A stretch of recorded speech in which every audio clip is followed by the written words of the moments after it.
잠깐 기도하시겠습니다. 사랑과 은혜가 풍성하신 하나님 아버지, 죄 가운데 있었던 저희를 주님의 피로 구원하시고 또 몸된 교회 가운데서 주님의 말씀을 배우며 우리가 이 어두운 세상을 헤쳐나갈 수 있도록 도와주신 감사드립니다.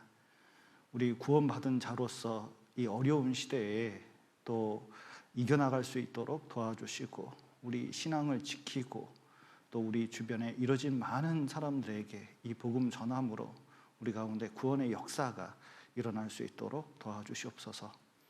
이 코로나도 백신으로 인해서 이제 점점 끝나갈 걸 생각하고 있습니다. 우리가 더 마음의 준비 또 육신의 준비를 할 수 있도록 도와주시고 더욱 말씀 앞으로 주님 앞으로 나올 수 있도록 도와주시옵소서. 오늘 귀한 시간 허락하신 감사드리며 예수님 이름으로 기도드렸습니다. 아멘. 조모임 때는 로마서를 배우고 있는데 로마서 1장 24절부터 27절 제가 읽어드리겠습니다. 그러므로 하나님께서 저희를 마음의 정욕대로 더러움에 내어버려 두사 저희 몸을 서로 욕되게 하셨으니 이는 저희가 하나님의 진리를 거짓 것으로 바꾸어 피조물을 조물주보다 더 경배하고 섬김이라. 주는 곧 영원히 찬송할 이시로다. 아멘. 이를 인하여 하나님께서 저희를 부끄러운 욕심에 내어버려 두셨으니 곧 저희 여인들도 순리대로 쓸 것을 바꾸어 영리로 쓰며 이와 같이 남자들도 순리대로 여인 쓰기를 버리고 서로 향하여 음욕이 부릴 듯하며 남자가 남자로 더불어 부끄러운 일을 행하여 저희의 그릇 때문에 상당한 보응을 그 자신에 받았느니라. 제 로마서 1장 서두는 이게 이제 전도 집회 처음입니다. 그래서 우리가 구원받을 이유가 무엇이냐? 우리가 하나님 심판 아래 있고 또 그 죄에 대해서 마땅히 하나님 진노를 받게 되어 있기 때문에 그렇다는 겁니다. 그래서 여기 진노, 하나님의 진노라고 말씀하셨는데 그 진노는 사람이 이렇게 보복하고 싶거나 안갚음을 하고 싶고 그냥 화가 나 있는 그 상태를 진노라고 하는 것이 아니라 하나님의 죄에 대한 정당한 심판을 하나님의 진노라고 하고 그 심판이 엄중하기 때문에 진노라는 표현을 쓴 것입니다. 하나님께서는 충분한 사람에게 기회를 주십니다. 그래서 노아의 홍수 때 120년을 기회를 주셨고 또 노아라는 훌륭한 선지자를 보내줬고 또 구원의 도구인 방주도 만들었습니다. 그러나 그것을 거부하고 있죠. 충분한 기회를 줬는데도 돌이키지 않으니까 그 심판이 얼마나 엄중했는지 알 수가 있습니다. 지금도 마찬가지입니다. 사람들에게 하나님 알만한 것들을 주셨다고 로마서에서 말씀하십니다. 그래서 하나님 알만한 것이 얼마나 많은지 지난번에 상당히 많은 것들을 좀 다루었습니다. 그러니까 성경을 배우지 않은 사람들도 충분히 하나님을 알 수 있는 것들이 얼마나 많은지 모른다는 거예요. 첫 번째, 로마에서 보는 것이 자연 만물을 통해서 하나님이 계신 것을 어떻게 알게 하시죠? 분명히 알게 하시는 거예요. 명백히 알게 하시는 거예요. 잘 모르겠다 그게 아니라 조금만 살펴봐도 이 자연 만물을 통해서 하나님의 놀라운 능력과 신성, 지혜를 알기 때문에 하나님은 분명히 알 수 있을 뿐만 아니라 하나님 알 수 있도록 인간에게만 특별히 허락한 게 있잖아요. 양심, 종교심, 영혼을 사모하는 마음. 그 세 가지를 궁극적으로 쭉 찾아보면요, 참으로 그것은 하나님 알게끔 해주신 거구나. 또 우리에게 지식을 주신 이유도 특히 지식이 많은 이 시대에 조금만 생각해보고 조금만 알아보면 하나님이 충분히 계시다는 것을 이렇게 받아들일 수 있도록 되는데 이상하게 전도하다 보면 분명히 객관적인 내용이고 그리고 누구나 쉽게 알 수 있는 내용인데도 자기가 하나님 받아들이기를 싫어하면 받아들이기 싫은 거예요. 그냥 얘기를 들어보지도 싫은 거예요. 그러면 이상하게 하나님 존재나 하나님 말씀에 대해서도 교회에 대해서도 또 애정 어린 말도 듣기가 싫죠. 그래서 불의로 진리를 막고 있는 겁니다. 그러니까 그래서 구원을 못 받는 거예요. 특별히 죄의 특성이 뭐냐면 이 죄를 짓게 되면 자 교통법규를 어겼습니다. 그러면 저기 교통경찰관이 탁 있는데 반갑습니까? 두렵습니까? 손짓을 하면은 반가울까요? 굉장히 싫을까요? 굉장히 싫죠. 술 먹은 사람이 운전을 하다가 교통경찰관이 있습니다. 야, 제가요 앞에 있는 사람이 교통순경을 밤에 이렇게 검사하는데요. 갑자기 차를 돌리더니요. 얼마나 뒤에 차를 부딪히고 그냥 쌩하니 도망가는 걸 옛날에 본 적이 있거든요. 그만큼 싫어하는 거예요. 왜냐하면 죄가 있으면 하나님 존재와 하나님 살아계심, 하나님 존재와 하나님 그 도덕적인 특성에 대해서 거부하는 특성이 그냥 자연스럽게 생깁니다. 그래서 하나님은 자기 인생에 빼버려요. 자기 생각에서 빼버려요. 공부할 때도 빼버려요. 모든 삶 가운데서 자꾸 하나님을 뒤로 빼버리는 겁니다. 그럼 빼버리면 다냐? 그게 아니에요. 자, 하나님 생활에서 빼버리잖아요. 구원 받은 사람도 마찬가지입니다. 생활 가운데서 하나님 그리고 말씀, 기도, 기본적인 신앙생활 속에서 그걸 탁 빼버리잖아요. 금방 딴 거 들어옵니다. 금방 딴 거. 이것은 진공 상태로 있을 수가 없어요. 마음이라는 게 다른 걸로 대체가 돼 있다는 겁니다. 그러니까 그게 뭐냐면 이 들어온 것들이 우상 숭배라는 거예요. 우상은 성경에 말씀하고 계십니다. 우상은 아무것도 아니에요. 근데 우상 숭배가 어떻게 나느냐? 여기 1장 25절 보시죠. 이는 저희가 하나님의 진리를 거짓 것으로 바꾸어 피조물을 조물주보다 더 경배하고 섬김이라. 주는 곧 영원히 찬송할 이시로다. 아멘. 자, 25절 보면 우상 숭배가 뭐냐? 피조물을 조물주보다 더 경배하면 어떻게 돼요? 그게 우상 숭배인 거예요. 그래서 골로새서 3장 5절에 보면 탐심은 우상 숭배이라 말씀하신 것처럼 실제로 우상 숭배가 뭐냐면 하나님 위치에 딴 걸 갖다 놓는 겁니다. 그래서 예수님께서는 사람들이 가장 많이 바꾸는 하나님과 하나님의 위치를 자기 삶 속에서 그 하나님의 위치를 바꾸는 가장 중요한 많이 범하는 게 뭐냐면 돈이에요. 돈. 그래서 이상하게 돈하고 하나님하고 비교할 수가 없잖아요. 근데 사람은 마음속에서 하나님 위치에다가 돈을 딱 갖다. 그러니까 돈 벌 거 있으면은 하나님에 관한 것을 뒤로 빼버리는 거죠. 그러니까 그때 신앙이 나타나는 겁니다. 그때 우상 숭배가 나타나고, 그리고 탐심은 곧 우상 숭배. 그러니까 탐심이 곧 우상 숭배니까 뭐냐면 그것을 더 섬기는 거예요. 그러니까 더 우선한다는 거예요. 그래서 거기에 몰두하게 되어 있습니다. 그게 생활 속에서 현대에 뭐 옛날처럼 뭐 드라빔이 있거나 큰 우상 신전이 있거나 그러진 않죠. 지금은 현재 특히 우리나라에서는 그렇잖아요.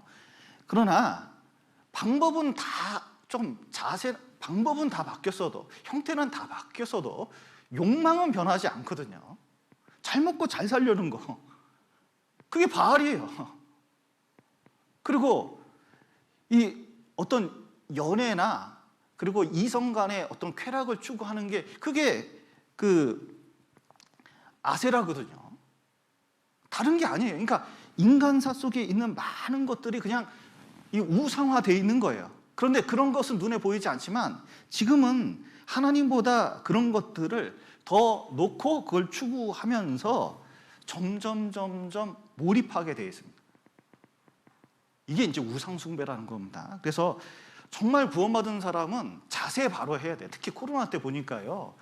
이게 시간이 길어지니까 이 흐트러진 이 자세, 교회당에 와서 말씀 듣고 또 교제하고 정상적으로 성경을 읽고 정상적으로 기도하는 게 이게 시간이 많은데 붕괴가 됐어요. 그래서 말에서 생각에서 하나님이 떠나 있으면요, 보십시오. 금방 다른 것으로 채워지고 이제 다른 욕망들이 내 안에서 엄청 커진다는 것을 알게 됩니다. 여러분, 십계명 중에서 부모를 공경하라가 있습니다. 근데 부모를 공경하라가 딱 무너지잖아요. 그때 밑에 있는 죄들, 살인죄부터 시작해서, 살인죄 짓는 사람이 거짓말하고 음란행위 하는 거 아무것도 아니라고 생각해요. 음란행위 하는 사람은 거짓말이 또 아무것도 아니라고 생각합니다. 근데 부모님을 공경하는 마음 자체가 없잖아요. 그럼 막 사는 거예요. 부모님을 진짜 옛날처럼 공경하는 마음이 있잖아요. 부모님 욕 안 먹이려고 거짓말도 잘 안 하고, 그리고 올바로 살려고 그러고, 살인죄는 생각도 못 하고, 음행은 동네 부끄러워서 말을 못 하는 거예요. 그런데 구원받은 사람 속에서 하나님을 우선하지 않잖아요. 그러면 이제 그 하위의 죄들이 엄청 들어오게 돼 있습니다. 그래서 맨 처음에 하나님 떠난 사람들이 우상 숭배하고, 그 다음에 이제 구체적인 죄들이 있는데, 여기에 이제 로마서 구조를 보면 맨 처음에 우상 숭배가 나오고, 그 다음에 동성애가 나옵니다. 욕망 중에 가장 강렬한 것 중에 성욕이거든요. 그 다음에 인간 사이에 있는 수많은, 인간성을 파괴하는 수많은 죄들이 그 밑에 28절부터 쭉 나와요. 그래서 오늘은 24절부터 27절까지의 내용을 통해서 이 성적인 문제, 특히 동성애 문제가 이 시대에 굉장히 중요한 문제가 됐기 때문에 몇 가지를 좀 다뤄보도록 하겠습니다. 특별히 지금 이 시대는 상대주의입니다. 도스토옙스키, 러시아 말은 잘 안 돼가지고 이 유명한 이제 소설가가 유명한 말을 했습니다.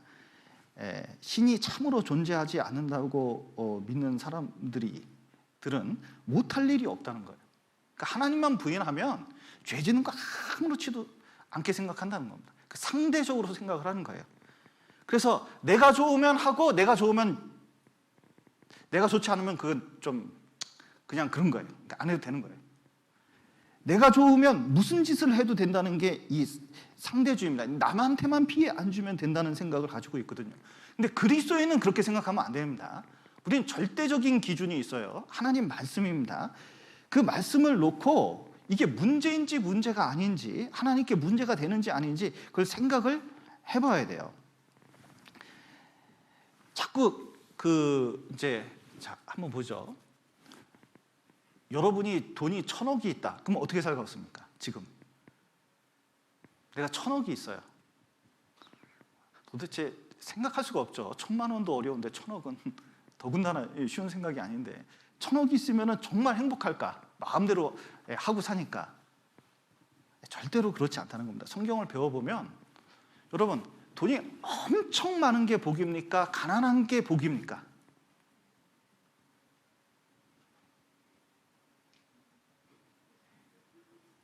여러분, 돈이 엄청 많은 거, 한 1,000억 정도 있는 게 복입니까?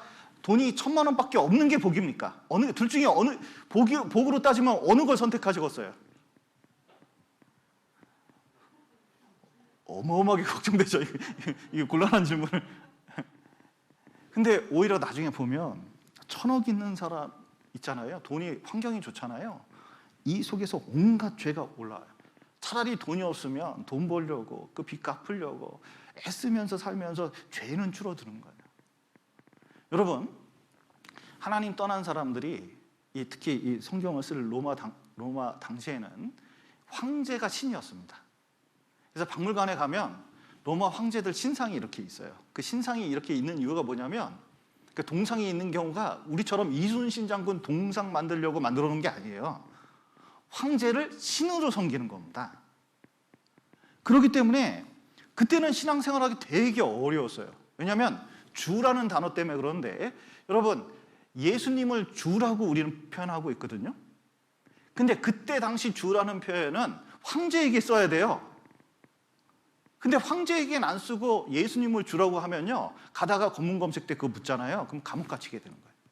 보통 문제가 아니에요. 그러니까 로마 황제가 신이라고 받들어졌거든요. 그러면 자기가 신이에요. 말만 하면 신의 말을 누가 거부할 수가 있겠어요? 그러니까 로마 황제들이 뭐예요? 성적 쾌락을요, 노골적으로 가행합니다. 그래서 그 로마 황제 중에 유명한 황제 그 카리큘라 같은 경우는 이게 입에 담을 수 없는 성적 행위를 해가지고 완전히 나라를 부패시킨 장군인 중에 하나거든요. 로마 황제 15명 중에 14명이 동성애자였어요. 그러니까 환경이 권력도 있고 돈도 있고 많은 상태가 좋잖아요. 그러면요, 이상하게 쾌락을 쫓아가는데 그 끝이 동성애라는 거예요. 소크라테스가 그 미소년을 좋아했거든요. 근데 이 사람은 동성애를 찬성했는데 어린 소년이 성인 남자를 만나서 이렇게 이제 데리고 다니면 어린 남자는 성인 남자로부터 지혜와 덕을 얻고 나 같은 철학자에게 이렇게 공부를 하고 성인 남자는 그 관계를 통해서 성적 즐거움을 느낀다. 이런 표현을 했어요. 내가 이걸 찾아내고요. 그 다음부터 소크라테스를 인간으로 보질 않았습니다. 이게 왜 그래요? 하나님께서는 양심이라는 걸 주셨거든요. 이게 문제가 있다는 걸 주셨는데 소크라테스는 그 쾌락 때문에 그런 걸 아무것도 문제시 안 하는 거예요. 여러분, 로마 시대 때 가장 그 정치적으로 큰 골칫거리 중에 하나가 성병철이었어요. 그러니까 성적으로 얼마나 문란했으면 그런지 몰라요. 그리고 나중에는 결국 그런 문제들 때문에 여기 27절, 1장 27절 한번 보시죠. 이와 같이 남자들도 순리대로 여인 쓰기를 버리고 서로 향하여 음욕이 부릴 듯하며 남자가 남자로 더불어 부끄러운 일을 행하여 저희의 그리 때문에 상당한 보응을 그 자신에 받았느니라 그랬는데 이때에도 말 못할 성병들이 굉장히 많았습니다. 여기 제가 이제 그 대형박물관 갔을 때 마침 로마 시대 때 그 동성애 전을 하더라고요. 제가 깜짝 놀랐어요. 그래서 봤죠. 이겁니다. 이 컵이 있는데 이 컵을 아주 신묘막측하게 쳐다보고 있죠. 다들 표정이 이래요. 나 영국 사람들 이때부터 이상하게 봤어요. 이 컵이 뭐 하는 걸까, 이 사람들? 그래서 누구를 사랑하는가? 연인이 누군가? 물어보는 거예요. 그런데 이 동성애가 그때 당시에 얼마나 창궐했는지를 보여주는데 여기는 남자끼리, 이건 여자끼리, 이렇게 여자끼리, 이건 남자끼리. 구체적으로 보여줄 수가 없네요. 그래서 여기 보면 성행위 하는 장면을 아주 구체적으로 그림으로 그려놓고 붙여놨어요. 여기 이제 나 참 민망해서 어떻게 이게 보는 아마 이 두 여자가 보통 사이가 아닌 것 같아요. 유심히 보고 있더라고요. 이 폼페이인데 그 폼페이에 얼마나 많은 창녀촌이 있었는지 모릅니다. 공창이 있는지 몰라요. 그런데 도로 표지판을 남자 성기 가지고 표현을 했어요. 그리고 이런 아주 성행위 하는 장면들이 얼마나 많은지 몰라요. 그러니까 나중에 화산 폭발을 해가지고 화산이 폭발할 때 도시가 여기 있었습니다. 그러면 화산 폭발할 때 이쪽으로 갈 수도 있고 이쪽으로 갈 수도 있고 이쪽으로 360도 12시간 방향으로 어느 쪽으로 갈 수 있잖아요. 터지는 방향이 그대로 폼페이에 분명히 하나님께서 뭔가 심판이 있고 이런 유적들이 우리에게 얼마나 큰 교훈을 주는지 몰라요. 그런데 오늘날 시대는 과거보다 낫냐? 그런 게 아닙니다. 여러분, 노아의 홍수 때 이게 그러니까 어떤 시대가 있는데 멸망 직전에 가장 큰 특징 중에 하나가 성적인 타락이에요. 이 가인이 하나님을 떠나서 그리고 아담과 하와를 떠나서 성을 지었습니다. 성을 딱 지었는데 성을 지어가지고 사람들이 번성했어요. 그리고 옷도 만들었습니다. 그리고 육축도 키웠어요. 그러니까 산업이 발달을 한 거예요. 문화도 발달했어요. 그거보다 더 발달하는 게 뭐죠? 아내를 둘 뒀어요. 그 다음에 살인사건이 일어났어요. 가인이 지은 죄보다 7배가 더 많다고 그랬어요. 결국은 물질 문명이나 문화나 이런 것이 하나님 떠나서 그것 가지고 위로를 받으려고 그러는데 내 영혼은 그거 가지고 위로를 안 받거든요. 결국은 뭐 하느냐? 죄가 더 성적인 죄가 발달돼 가지고 그것 때문에 살인뿐만 아니라 모든 문제가 생겨요. 그리고 결국 어떻게 됐죠? 창세기 6장에 보면 하나님의 아들들이 사람의 딸들을 사랑해 가지고 결혼을 하기 시작합니다. 그리고 뭐가 났죠? 네피림. 네피림이 뭐냐면 거인들인데, 거인들이 어떻게 형성이 되냐면, 여러분 이 마약 같은 거, 그러니까 약간 신적인 그 왜 이렇게 무당들이나 무녀들, 옛날에 서양 무녀들은요 여기다 그 향을 피워서 마약 같은 걸 핍니다. 그러면 이렇게 멍해요. 그러면서 신을 받아요. 그러면서 점수를 하는 거예요. 그리고 성적 쾌락에 빠져요. 그래서 자녀들을 낳잖아요. 그럼 염색체가 XYY, XXX 이런 식으로 나왔는데, 남자는 남자성 호르몬이 많이 나오고 여자는 여성 호르몬이 많이 나와가지고 하나는 용사가 되고 쌍꾼이 되고, 하나는 뭐가 되면 더 타락한 여자들이 돼요. 그리고 보통 키가 다른 사람보다 최소 30cm 이상 크다는 거예요. 그리고 노아의 홍수가 와서 멸망시킨 겁니다. 소돔과 고모라 어떻게 됐습니까? 소돔과 고모라 멸망하기 직전에 이 룻에게 천사가 찾아갔거든요. 이 법관이었기 때문에 문 앞에 딱 보니까 아유, 이게 거룩한 사람인 줄 알았어요. 빨리 집에 들어서 먹을 거 준비해가지고 했어요. 아내라도 나와야 되는데 아내는 나오지도 않아요. 그런데 난리가 났어요. 밤에 난리가 났어요. 사람들이 찾아온 거예요. 새로운 사람이 딱 왔는데, 이제 여기 한번 보시죠. 이 단어가 아주 의미심장한데, 창세기 19장 보시죠.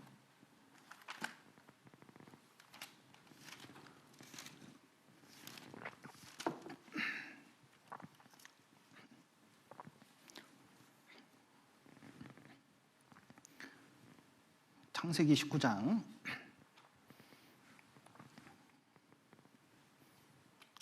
사람들이 오니까 롯이 문을 닫았습니다. 자, 그러면서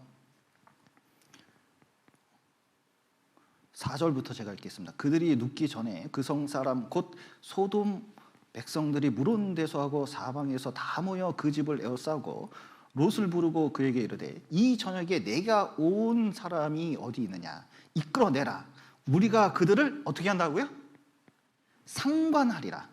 롯이 문 밖에 무리에게로 나가서 뒤로 문을 닫고 이르되 청하노니, 내 형제들아 이런 악을 행치 말라. 내게 남자를 가까이 아니한 두 딸이 있노라. 청컨대 내가 그들을 너희에게로 이끌어내리니 너희 눈에 좋은 대로 그들에게 행하고, 이 사람들은 내 집에서 들어왔은즉 이 사람들에게는 아무 짓도 하지 마라. 야, 이게 도대체 이게 지금 상황이 이해가 되세요? 롯이 문 밖에 나가가지고 문 뒤로 딱 닫은 다음에 야, 이 사람들 상관하지 마라. 야, 악을 행하지 마라. 악이라고 했으면 악. 그러니까 동성애를 하려고 그러는 거예요. 집단 성폭행을 남자가 남자로 더불어 하려고 하는 거예요. 근데 롯이 타협을 어떻게 해요? 자기의 남자를 가까이 한 두 딸이 있으니까 이 두 딸 내줄 테니까 이런 악을 행하지 말라는 거예요. 이게 정상이 아닙니다. 이게 다 정상이 아니에요. 그런데 천사들이 다 눈을 멀게 했습니다. 그런데 마을 사람들의 행태가 더 이상해요. 자, 갑자기 눈이 멀었어요. 자, 눈이 멀면 어떻게 생각해야 돼요? 여러분, 교회당에 왔는데 갑자기 여러분 눈이 확 멀었습니다. 그럼 반응이 어떻겠습니까? 어떤 생각을 해야 돼요? 하나님 용서하여 주시옵소서, 회개하나이다. 하여튼 이게 하나님의 징계라는 걸 인정을 해야 되잖아요. 지금 마을 사람 어떻게 하고 있어요? 더듬어서 문 찾고 있어요. 왜 문 찾을까요? 눈이 멀더라도 붙잡으면 성관계 하려고. 이 미친 것들이에요. 아유, 설교 시간에 죄송합니다. 생각만 해도 끔찍해서요. 그 성행태가 그러니까 롯이 나중에 소돔과 고모라 멸망하고 아내는 소금 기둥이 됐죠. 나중에 큰딸 작은딸 붙잡고 나왔는데, 자기가 붙잡은 것도 아니에요. 천사가 붙잡고 나왔습니다. 그리고 근데 큰딸 작은딸이 어떻게 해요? 아버지 술 많이 먹이고 동침해서 모압과 암몬 자손을 만드는 거예요. 이게 도대체 이게 상상할 수 있는 일입니까, 이게? 그러니까 망한 거예요. 그러니까 소돔과 고모라가 망한 것은 하나님의 심판이 있어요. 고려 시대도 동서이가 창궐하면서 고려가 망했습니다. 어떤 시대든 성적인 타락이 있는 거예요. 하나님 믿는 사람에게도 이걸 알아야 됩니다. 사사기 19장 읽어보세요. 이건 엉망진창이에요. 사사기의 사람들의 가장 큰 특징이, 여기 한번 사사기 한번 보실까요?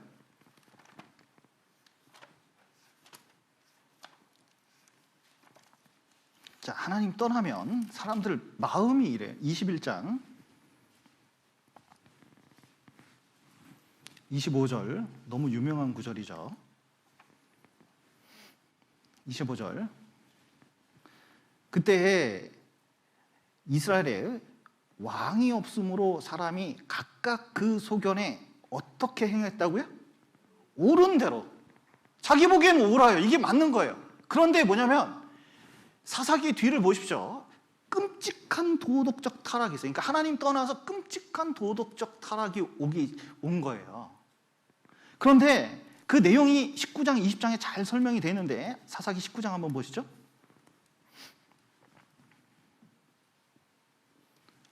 네, 사사시대 말년에 이랬습니다. 그러니까 사사시대 멸망할 때 이런 일이 일어나는 거예요. 자, 1절. 이스라엘의 왕이 없을 그때에 에브라임 산지 구석에 우거하는 어떤 레인이 유다 베들레헴에서 첩을 취하였더니 그 첩이 행음하고 남편을 떠나 유다 베들레헴 그 아비 집에 돌아가서 거기서 넉 달의 날을 보내매. 자, 보십시오. 레위인이에요. 지금으로 뭐예요? 성직자예요. 성직자가 있는데 여기도 뭐가 없어요? 왕이 없어요. 지도하는 사람이 없습니다. 그러니까 성경 말씀대로 하질 않는 거예요. 근데 그 유다 베들레헴에서 첩을 취했어요. 자, 성직자가 첩 있으면 됩니까? 안 됩니까? 이게 목사가 첩이 있어요. 이게 말이 돼야 안 돼요? 그때부터 제 설교가 들리겠습니까? 안 들리겠습니까? 이건 상상하기가 어렵죠. 레인이 첩이 있다는 게 이게 상상하기가 어려운 거예요. 아내가 있는데 첩을 둔 거예요. 그런데 그 첩이 뭐 했어요? 또 딴 남자하고 행음을 했어요. 이건 보통 충격이 아니죠? 보통 충격이 아니죠? 그런데 갔어요. 근데 넉 달을 이렇게 있는데 또 생각났어요. 그래서 레인이 짐 챙겨가지고 이제 나귀하고 데려올 나귀하고 선물하고 해가지고 장인 집에 갔네. 장인이 딱 보니까 아유 이 넉 달 딸내미 넉 달 이렇게 있으 보니까 이게 딸내미가 보통 여자가 아니잖아요. 딴 남자 막 받아들이고 놀러 다니고 하는 이 남편이 있어야 되는데 첩이라도 남편이 있어야 되는데 이런 생각이 있는데 레인 와서 이제 생각나가지고 와가지고 보내려고 그러니까요 붙잡아 놓고 이제 막 해주는 거예요. 먹일 거 먹이고 하룻밤 더 자라, 이틀밤 더 자라, 3일밤 더 자라. 그리고 4일이 되고 이제 주일 설교 해야 되거든요. 이제 그때 당시 레인이 가면 성막에서 안식일 날 뭐 해야, 그래도 이제 하나님을 위해서 해야 될 일들이 있잖아요. 그 짐 챙겨서 가야 되는데 내려가는 길 올라가는 길 생각하면 이틀은 걸리니까 빨리 가도 가야 되니까 가야 되는데 뭐냐면 계속 부어라 마셔라 하는 거예요. 그 인정이 못 견디는 거예요. 지금도 마찬가지입니다. 주일 설교를 들어야 되고 그리고 마스크만 쓰면 괜찮거든요. 말씀을 언제든지 사모하는 마음이 있으면 얼마든지 들을 수 있잖아요. 그런데 자꾸 온라인 듣고 안 듣고 하니까 이제 나중에 되면요 나와야 되는데 그냥 주저앉는 거예요. 이 레인의 행태가 딱 그와 같습니다. 그런데 이제 갈 날이 됐어요. 이거 아무리 빠듯하게 가도 오늘 가야 돼. 오늘 아침에 출발을 해야 돼. 근데 또 매기고 하니까요 늦게나 출발하는 거예요. 저녁 때 됐습니다. 근데 보니까 여기 기부하러 들어가야 되는데 이쪽에 그 이방인이 있거든요. 근데 이쪽으로 가서 늦은 밤 들어갔는데 재워줄 집이 없어요. 이제 자기 동네에 사람 노인이 하나 있었는데 레위 사람들이 얼마나 견고한 사람인지 노인들은 알고 있잖아요. 그러니까 우리 집에 재워주려고 쫙 재웠습니다. 세상에 그 밤에 소돔과 고모라에서 일어났던 일이 똑같이 일어나요. 사람들이 와가지고 문 두드리는 거예요. 그랬더니 노인이 나가서 이런 악을 행하지 말라고 여기 내 딸이 있고 여기 첩이 있으니까 이 데리고 가서 알아서 하라고. 첩 데려가가지고 밤새도록 성폭행한 겁니다. 그리고 아침에 일어나서 문 딱 열어보니까 아이고 자기 첩이 문 앞에서 문지방에 손 탁 놓고 죽어버렸네. 레인이 화가 나가지고 나에게 그 죽은 자기 첩을 딱 싣고 가서 12동강을 해요. 이것도 제정신이 아니에요.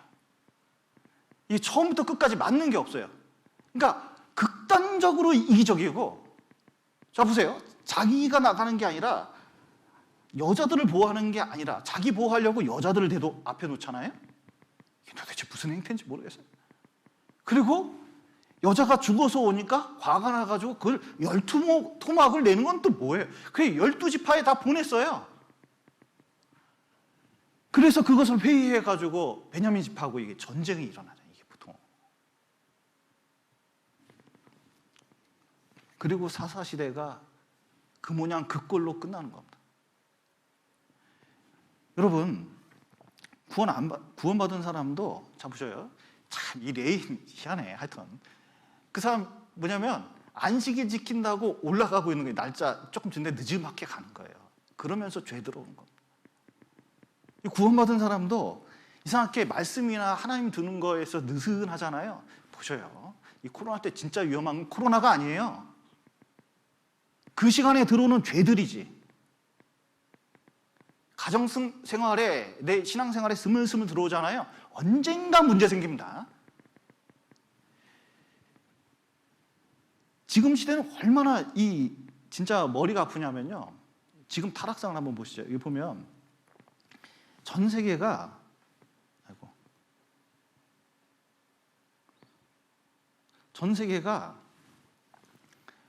동성 결혼을 합헌을 결정하는 시대가 왔어요. 여러분, 이게 법제화된다는 건 되게 무서운 일이에요. 하나님의 어떤 세운 기본 질서가 있는데 그걸 무너뜨리는 것은 이 세상이 잘 먹고 잘 살고 경제적으로 부유한 거하고는 이거 훨씬 무서운 일이라는 걸 알아야 돼요. 나중에 조금 잘 살아도 로마 시대든 어떤 시대든 그것 때문에 무너졌다는 걸 알아야 됩니다. 그것 때문에 심판이 있다는 걸 알아야 돼요. 개인 삶 속에서도 마찬가지입니다. 그런데 간통죄를 폐지했잖아요. 간통죄를 왜 폐지했냐면 이 성적인 문제에 대해서는 자기결정권이 있다고 보는 거예요. 그런데 자기결정권 가지고 자기가 성적 취향 그거 가지고 가정을 깨요. 그리고 혼인서약이라는 게 성경을 배워보면 구원의 약속만큼 그 구원의 약속 다음에 그 중요한 모습으로 결혼의 약속을 이제 우리에게 제시하고 있거든요. 구원과 결혼은 비슷한 면이 많이 있다는 것을 보여주고 있습니다. 그런데 세상에 자기 성적 취향, 결혼해도 그것을 파기할 수 있다고, 그냥 자기 기분 내키는 대로 파기할 수 있다고 보는 거예요. 이게 정상적인 결정이 아니에요. 여러분, 어떤 계약을 했는데, 어떤 다른 중요한 집 계약을 하건 뭐 이렇게 했는데 그냥 내키는 대로 그냥 그 자기 마음대로 파기할 수 있어요?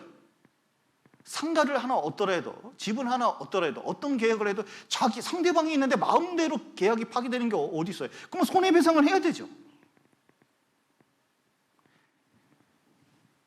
그런데 간통죄가 있으면서 사람들이요, 이제 간통으로 이혼을 쉽게 하는 그런 카페까지 생겼어요. 진짜 참 이 시대가 보통 시대가 아니에요. 그리고 사람들 생각이 점점 어떻게 되냐면 노아의 홍수 시대 때는 역대 아무리 시간이 오래돼도 성을 전환할 생각을 못했습니다. 남자가 여자 되고 여자가 남자 될 수는 없는 거예요. 하나님께서는 성을 결정해놨거든요. 근데 이 시대에 정말 특이한 것은 뭐냐면 사람들이 DNA 과학이 발달했다고 사람의 DNA 가지고 신체 구조 가지고 여러 개를 가지고 뭐냐면 성을 전환시키려고 합니다. 역사상 한 번도 없었던 일이에요. 근데 성전환이 어떻게 이루어지느냐? 자 보세요. 성은 뭘로 결정되는지 아셔요? 내가 너무 어려운 질문을 했어요? 그러니까 참 이게 설교하면서요, 요즘은 상담하기가 너무 어려운 게, 옛날에 너무 뻔한 걸 요즘은 설명을 해줘야 된다니까요. 여러분, 남녀 차이가 어디서 나는 겁니까? 남녀 차이가 어떻게 나죠? 물어볼 필요 없는 거죠. 신체 구조에서 나타나는 거죠. 뭐 가지고 보겠어요. 염색체는 보조적인 수단입니다. 신체 구조 가지고 남녀를 평등 판단하는 거예요. 여자 중에 XY 염색체가 있는 사람이 있을까요? 간혹 있어요. 그리고 염색체가 XXX도 있고 XYY도 있고 XYYY도 있고 XYXY 뭐 이런 것도 있어요. 간 염색체라고 하거든요. 그런 것이 성을 결정하는 게 아니에요. 성은 뭐냐면 이 구조로 되는 거예요. 신체 구조로. 하나님이 그냥 그렇게 남자는 남자로 여자는 여자로 만들었어요. 중국의 한 여자가 임신이 안 돼가지고 한번 가봤더니 알고 보니까 염색체가 XY예요. 근데 놀라운 것은 인터뷰를 했는데 자기는 한 번도 남자라고 생각해 본 적이 없어요. 염색체가 결정하는 게 아닙니다. 신체 구조 가지고 하는 거예요. 그런데 사람들이 요즘 자꾸 수천 년 동안 아무도 생각 안 하는 것을 생각해냈어요. 뭐냐면 자기 성 정체성이 만약에 남자인데 여성으로 생각하면 여성이라고 생각하고, 여성인데 남자라고 생각하면 남자라고 생각하는, 그래도 되는 것처럼 말하는 게 있어요. 신체 구조 가지고 결정하는 게 아니라 정신의식 가지고 결정한다는 이상한 사상이 들어갔습니다. 맞을까요? 틀릴까요? 여러분, 그거 완전히 틀린 겁니다. 하나님은 남자와 여자를 결정해 놓으셨어요. 완전히 결정해 놓으신 겁니다. 그래서 여기 신명기 22장을 한번 보시죠. 참 이런 것을 설명해야 되는 이 시대가 너무 개탄스럽고, 그리고 놀라운 것은 이런 시대가 올 줄 알고 이런 말씀들을 해놨다는 게 더욱 성경이 놀랍습니다. 신명기 22장 5절 보시죠. 여자는 남자의 의복을 입지 말 것이요 남자는 여자의 의복을 입지 말 것이라. 이같이 하는 자는 내 하나님 여호와께 가증한 자니라. 예. 여기 보면, 자, 여기 여자는 그랬고 남자는, 이게 중요합니다. 자, 여자는 남자는 그럴 때 이 남자가 남편입니까? 남자입니까? 완전히 사내라고 돼 있어요. 여성이 될 수가 없습니다. 그래서 요즘은 남자끼리 결혼해도 남편이 있고 여자끼리 결혼해도 남편이 있는 이상한 시대잖아요. 이런 시대에 하나님께서는 남자 여자 정해서 의복은 따로 입으라고 얘기했어요. 그래서 제가 치마 입으면 될까 안 될까요? 이런 게 안 되는 겁니다. 그런데 옷이 안 되면 신체 구조는 말할 것도 없는 거예요. 하나님께서는 완전히 다르게 만드셨습니다. 여기 잠깐 보시면, 성결정은, 자 보세요, 염색체로 그리고 호르몬도 조절되어 있습니다. 그래서 남자하고 여자 차이점은 셀 수 없이 많아요. 하나님께서는 사람을 창조하실 때 흑인종, 백인종, 황인종으로 만드셨다고 얘기한 적이 없습니다. 남자와 여자로 하나님 형상대로 만드신 거예요. 그래서 남자, 여자는 다른 게 너무 많아요. 그래서 실제로 간단하게 이제 생각만 해봐도요, 염색체, 근골격, 임신과 출산, 여부, 호르몬, 뇌가 이게 연결선이 남녀 차이가 엄청 심해가지고 참 희한해요. 여러분, 남자들은 텔레비전을 열심히 보고 있으면 주변에서 무슨 얘기하면 들릴까요? 안 들릴까요? 자매님들 대답해 보셔요. 한번 남편이 뭐가 집중하고 있는데 무슨 막 이렇게 얘기를 하면 들을까요? 못 들을까요? 못 듣는 걸 이해하셔요? 이해하면 다행이고, 이게 뇌가 연결선이 짧아가지고 이게 안 되는 경우가 많아요. 근데 여자들은 다 하게 돼 있어요. 이게 완전히 구조가 틀립니다. 그리고 성품도 차이고 직업 군별로 차이가 있어요. 요즘 페미니즘 때문에 자 보세요. 예를 들어서 정치인들, 회사의 높은 그 사장들 이럴 때 여성들도 동등한 비율로 뽑으라 그러는데 이게 평등한 겁니까? 안 평등한 겁니까? 정치가 됐건 그다음에 사회생활하면서 어떤 기업이 됐건 간에 다 뭐냐면 능력으로 뽑는 게 이게 정상인 거예요. 능력 차이가 아니라 성별 차이로 뽑는다면 그거야말로 불평등한 겁니다. 근데 직업을 보면 유치원 교사가 있습니다. 자, 유치원 교사를 성비율대로 페미니즘 주장하는 대로 성비율대로 뽑으면 자, 남자도 여자도 어떻게 뽑아야 돼? 50% 뽑아야 되는데 그냥 자연 상태로 누가 강제하지 않고 자연 상태로 놔뒀습니다. 그랬더니 어떻게 됐어요? 여성이 많아요. 그거 뭘로 설명할 거예요? 원래 차이가 나는 거예요. 원래. 근력에도 차이가 나고 생각에도 차이가 나는 거예요. 애들한테 자동차 장난감하고 바비 인형 장난감을 줬습니다. 그러면은 대부분 남자애들은 뭐 가지고 놀까요? 바비 인형 가지고 노는 애들도 있어요. 괜히 머리카락 싹싹 이렇게 하면서 없다는 게 아니에요. 그러나 대부분 결국 시간이 가면 갈수록 바비 인형을 놓고 뭘 붙잡고 다녀요? 자동차 공룡 로봇. 여자애들은 뭐 가지고 다녀요? 바비 인형 집 뭐 이런 거 가지고 노는 거예요. 이게 완전히 분야가 틀리다니까요. 그리고 스포츠 경기에서도 성전환 선수가 올림픽에 나간 적이 있었거든요. 불법입니다. 왜냐하면 근력이나 모든 것이 차이가 나기 때문에 그런 거예요. 이것은 불평등해서 이런 일이 생긴 게 아니라니까요. 남녀는 차이가 나게 하나님께서 하셨습니다. 그런데 이것을 분명히 이 차이가 나게 했는데 문제는 이게 성전환 수술을 하는 거예요. 그러면 어떻게 되느냐? 자, 그러면 성전환 수술해서 가슴을 없애고 뭐 이렇게 이제 태국이 유명하죠. 막 이걸 완전히 바꿔버리잖아요. 그래서 근육을 만들어 가지고 성적 쾌감을 넣을 수 있게 그 기관을 만들고 막 별짓을 다 해요. 의술이 발달됐다고 막 별짓을 다 합니다. 그러나 사실은 나중에 보면 엄청난 문제가 생기고 성불구자가 된 거지 실제로 여자가 남자가 된 게 아니에요. 하나님이 성 거놓은 것을 넘을 수가 없어요. 넘을 수가 없어요. 잘못된 생각을 갖고 있는 겁니다. 그래서 이제 진짜 문제는 뭐냐면 자 보세요. 자, 이게 참 재밌는데 네팔 입국 신고서 뭐 이런 거 있거든요.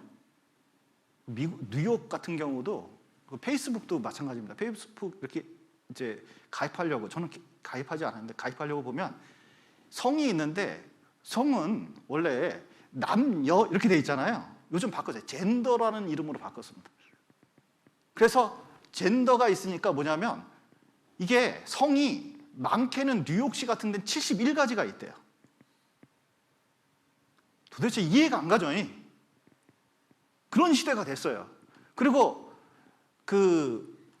동성애가 창궐하고 성전환자가 많다 보니까 어떻게 되냐면 Ladies and Gentlemen 이렇게 해가지고 이제 영화도 나오고 그러잖아요. 요즘은 그렇게 하면 안 돼요. 그리고 부모도 어떻게 부르냐면 미국 선교사님들이 얘기하는데 학교에서 선생님이 부모 얘기할 때 엄마 아빠라고 얘기 안 해요. 부모 1, 부모 2. 이해가 되세요? 그러니까 시대가 이렇게 변한 거예요. 그래서 여기 교육을 이렇게 시켜요. 젠더. 미국에서는 헌법에 헌법을 바꿔버렸기 때문에. 그런데 최근에 우리나라도 차별금지법 만들어가지고 포괄적 차별금지법 만들어가지고 이걸 학생들부터 시작해서 많은 사람을 교육하려고 그래요. 여러분, 이 동성애가 어디서부터 들어가면 교육기관부터 들어갑니다. 그러면 학교에서 이걸 배워요. 그럼 나중에 걔네들이 이 성이 다양할 수 있다. 무지개 색깔, 애플이 무지개 색깔 돼 있잖아요. 팀 쿡이라는 사람이 동성애자입니다. 그래서 무지개 색깔로 이렇게 한 게 동성애를 표현. 다양할 수 있다. 성은 하나만 두 개만 아니다. 여러 개가 있을 수 있다. 이런 식으로 하는 거예요. 근데 애들한테 그 사상이 딱 들어가잖아요. 그럼 성경을 가르치거나 하나님 말씀 딱 전하면 사람들이 무슨 생각하는지 아세요? 저 인종차별주의자들. 이렇게 되는 거예요. 그 다음부터는 말씀이 안 들어가요. 그래서 미국이 어떻게 되는지 아세요? 유럽이 어떻게 되는지 아세요? 교회가 옛날에는 막 엄청난 큰 교회가 있었습니다. 제가 영국 가서 깜짝 놀랐어요. 스펄전 교회도 가고 웨슬레이 교회도 가고 교회를 다 갔는데 동네마다 있는 교회가 다 뭘로 되냐면 모스크 사원으로 다 바뀌고 있어요. 이유가 뭔지 아세요? 동성애 교육이 딱 들어간 다음부터는 사람들 속에 뭐가 안 들어가냐면 성경 말씀이, 왜냐하면 동성애 자체가 욕망이 강한 거기 때문에 성경 말씀을 떠날 수밖에 없거든요. 하나님 떠난 거예요. 그러니까 말씀이 안 들어가요. 그래서 그 큰 교회가 연료비가 없어가지고 모스크를, 저희 교회당을 팔았어요. 이슬람 교도들이 사요. 그러면 그게 모스크가 돼요. 그런데 유럽에서 이런 일이 얼마나 많은지 몰라요. 지금 미국이나 캐나다도 그게 진행 중이에요. 근데 우리나라에 작년에 이게 진행되려고 얼마나 많은 노력이 있었는지 몰라요. 그런데 기독교인들이 똘똘 뭉쳐서 이거 막았거든요. 그거 통과됐으면 저는 오늘 이 설교 하잖아요. 2년 이하의 징역이나 1,000만 원 벌금을 내야 돼요. 진짜 불행한 사건이 얼마나 있을지 모릅니다. 그래서 이런 문제가 생기면, 자 보세요. 지금 이 시대가 합헌이 결정되면서 점점 세계에 이 동성 결혼을 찬성하는 곳이 많아집니다. 그래서 도대체 이게 뭐예요, 이게? 이 태국은 이 선교사님들을 이렇게 얘기하다 보면 필리핀 교회 같은 데 이렇게 가면요, 동성애자들이 그렇게 많다는 거예요. 이 세계적으로 이 동성애자들이 점점 많아지고 있습니다. 그래서 그 성전환하고 뭐 동성애자가 성경 출판사 상대로 손해배상 청구했는데 겨우 이겼어요. 출판사가. 이 성경에 동성애 구절이 있으니까 그거 있으면 성경책도 폐지해야 된다고 이 법원에 소송 내고 막 그래요. 놀라운 것은 동성 결혼을 교회에서 할 수가 없잖아요. 아니, 이방인 결혼해도 교회에서 결혼식을 목사가 주례를 안 설 판에 생판 모르는 동성애자가 와가지고 교회에서 결혼 주례해달라고 목사님께 부탁을 했는데 거부하니까 투옥하고 벌금 받은. 유럽은 더 심해요.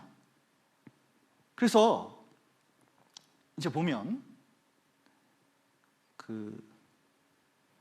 우리나라도 벌금을 부용하려고 그랬고, 여기 한번 보시면, 죄송합니다. 여기 요거 동성 결혼이나 동성애가 합법화되는 순간 교회의 성경은 비정상적인 것으로 전락하기 때문에, 이게 정상이면 이게 성경이 비정상이잖아요. 구원받은 사람이 누가 있겠어요? 그래서 신앙을 범죄로 여기는, 특히 코로나 때문에 더 심해지고 동성애가 활발해지면서 더 심해지는 시대가 점점 돼서 드디어 목사들은 죄인 혹은 벙어리가 될 수밖에 없는, 이 성적 욕구가 강하면 이게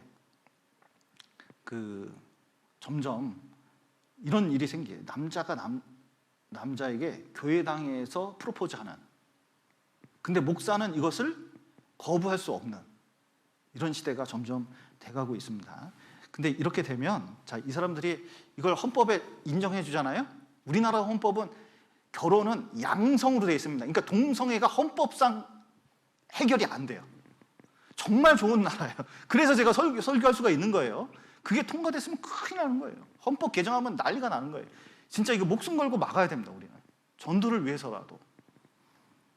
그런데 이게 통과되잖아요. 그럼 캐나다나 미국에서 어떤 일이 생기느냐? 자 보세요. 고등학교 남녀 공학이에요. 그런데 기숙사가 있어요. 근데 갑자기 남자애가 나는 성 정체성이 여자예요. 그러면 기숙사 어디 들어가야 돼요? 여자 있는 방으로 2인 1실 들어가는 거예요. 화장실 가는데 난 성 정체성이 여자가 아니라 남자예요. 그러면 어디 가야 돼요? 남자 화장실. 그러면 자 보세요. 헌법에 보장돼 있으면 화장실이나 욕실이나 이런 것을 그 사람들 이용할 수 있게 하나 더 만들어야 돼요. 그러면 돈이 얼마나 많이 투여되는지 몰라요. 그게 되면 우리 그 학생들 있잖아요. 여학생들이 화장실을 못 간대요, 미국에서. 왜냐하면 자기가 그렇게 주장하면 거부권이 없기 때문에 도저히 그 애들하고 화장실 갈 수 없어. 방광점이 그렇게 많다는 거예요. 이게 보통 일이 아니에요, 이게. 어떻게 해서든 막아야 됩니다. 그래서 여기 동성애가 지금 활발하게 이렇게 있는 것은, 그리고 법 제도화 된다는 것은 너무 무서운 일이에요. 뭐냐면 이건 진짜 마지막 시대가 가까이 왔다는 것을, 전 세계가 이렇게 되는 것은 마지막 시대가 왔다는 것을 이게 뼈저리게 느낄 필요가 있어요. 이 동성애가 무엇인지 여기 이제 로마서 1장 한번 다시 보시죠.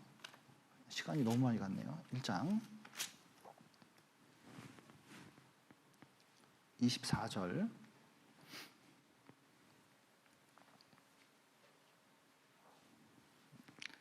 자, 그러므로 하나님께서 저희를 마음의 정욕대로 더러움에 내어버려 두사 저희 몸을 서로 욕되게 하셨으니 이는 저희가 하나님의 진리를 거짓 것으로 바꾸어 피조물을 조물주보다 더 경배하고 섬김이라. 주는 곧 영원히 찬송할 이시로다. 아멘.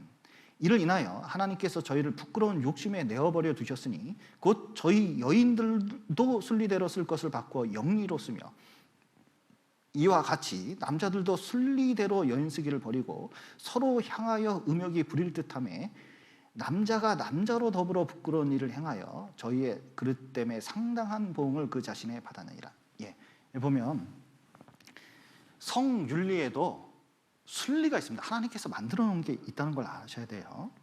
그래서 성은 거룩하신 하나님이 만드셨습니다. 자꾸 이렇게 성에 대해서 설교를 하다 보면 자꾸 할머니들이 목사님이 별 얘기를 강단에서 다 해, 이렇게 이제 얘기하시거든요.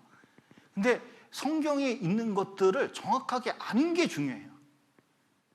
간음하지 말라 이렇게 말씀하셨기 때문에 가정생활을 지키는데 이 성 문제가 굉장히 중요하다는 거예요. 그래서 성은 결혼관계 안에서만 있어야 되지 밖으로 가면 안 돼요. 그리고 매춘이나 근친상간, 수간 이런 것은 다 금지되어 있는 겁니다. 아예 구체적으로 성경에서 말씀하고 계셔요. 그래서 창세 때부터 이런 말씀을 하셨죠. 여기 에베소서 한번 보시죠. 성이 어떤 의미가 있는지를 여기 에베소서 5장 나중에 좀 자세히 다루겠습니다. 에베소서 5장 31절입니다.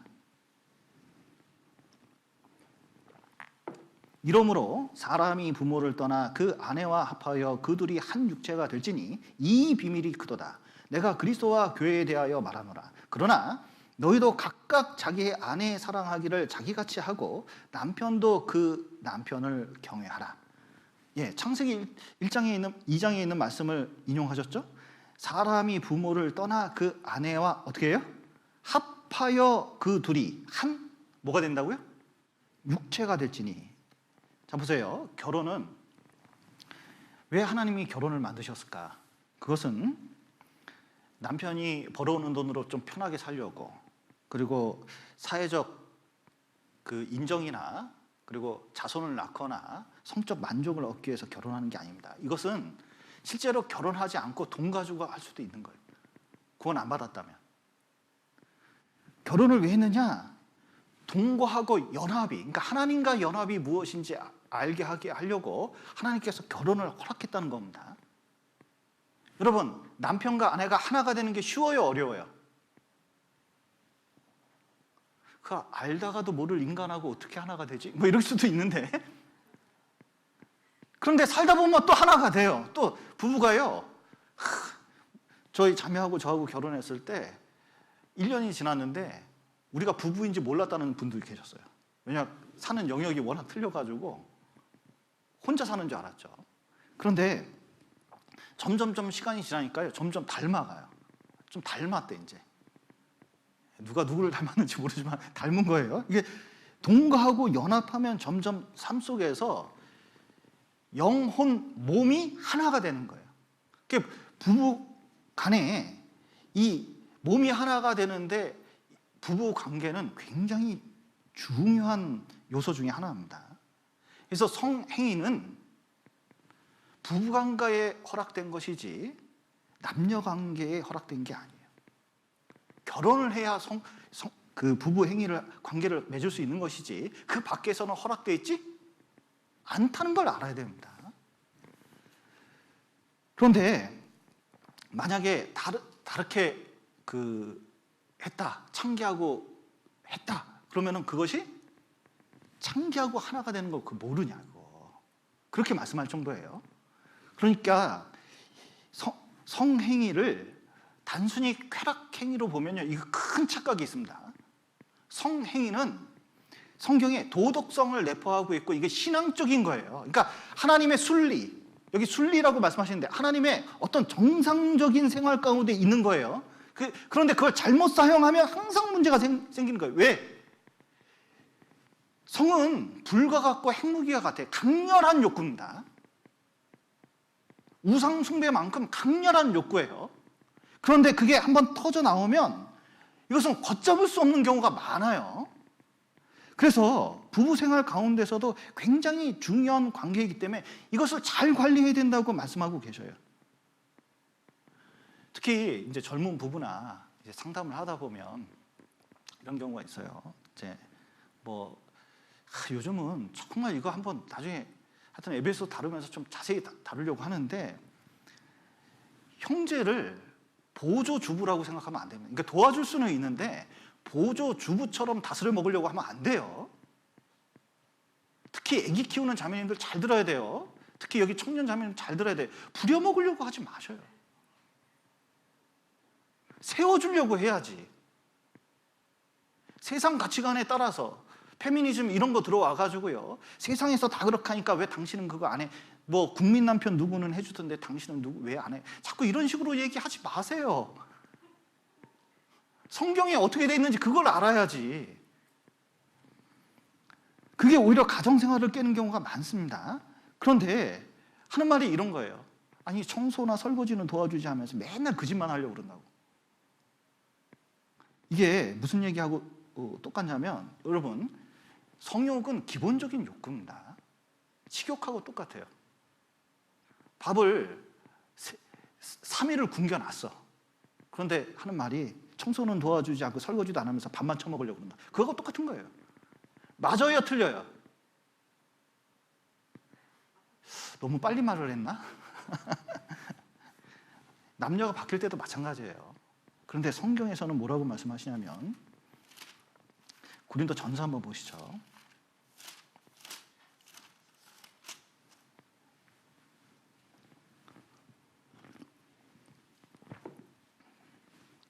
(7장)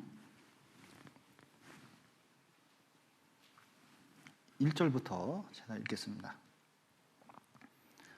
너희의 쓴말에 대하여는 남자가 여자를 가까이 아니함이 좋으나 음행에 연고로 남자마다 자기 아내를 두고 여자마다 자기 남편을 두라.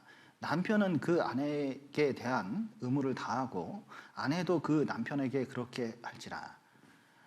아내가 자기 몸을 주장하지 못하고 오직 그 남편이 하며 남편도 이와 같이 자기 몸을 주장하지 못하고 오직 그 아내가 하나니 서로 분방하지 말라. 다만 기도할 틈을 얻기 위하여 합의상 얼마 동안은 하되 다시 합하라.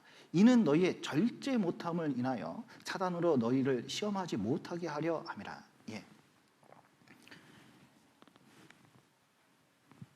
여러분, 이 성적인 문제가요, 그 상담이나 여러 가지 이제 보면, 이건 상담도 그렇고 여러 가지 문제가 있을 때 이걸 얘기도 안 하고 거론할 수도 없어요. 그런데 행복한 결혼 생활이 성생활에 의해서 결정되는 건 아닙니다.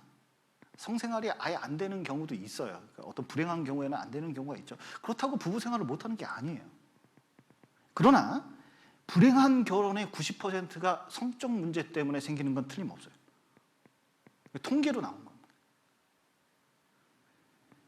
그래서 하나님께서는 이것을 결혼의 틀 안에서 해결하는 것이 굉장히 순리고 정당하고, 그리고 우리에게 주신 부부를 위해서 주신 하나님의 선물이라고 성경은 말씀하고 계시거든요.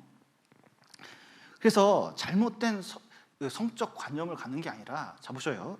여기 고린도전서 7장에서 뭐라고 말씀하시고 있냐면, 성은 의무라고 되어 있는 겁니다. 뭐냐면 한쪽이 원하는데 한쪽이 싫어. 그러면 해야 될까요? 말아야 될까요? 해주라는 거예요. 의무적으로 부부니까. 그러면 자꾸 잘못된 성관념을 가지면 자꾸 세상에서 말하는 그 쾌감을 느끼려고 자꾸 노력하는 경우가 있는데, 부부관계에 있어서 쾌감은 중요하지 않다는 거예요.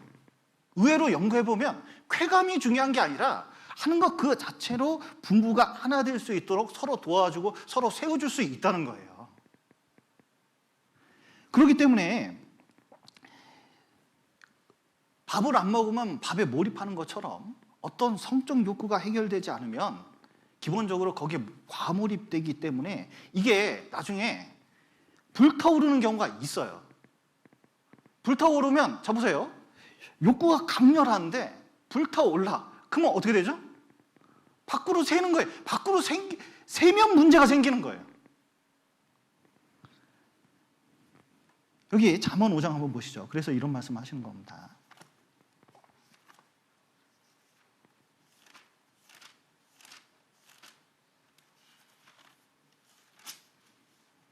5장 15절 보시죠.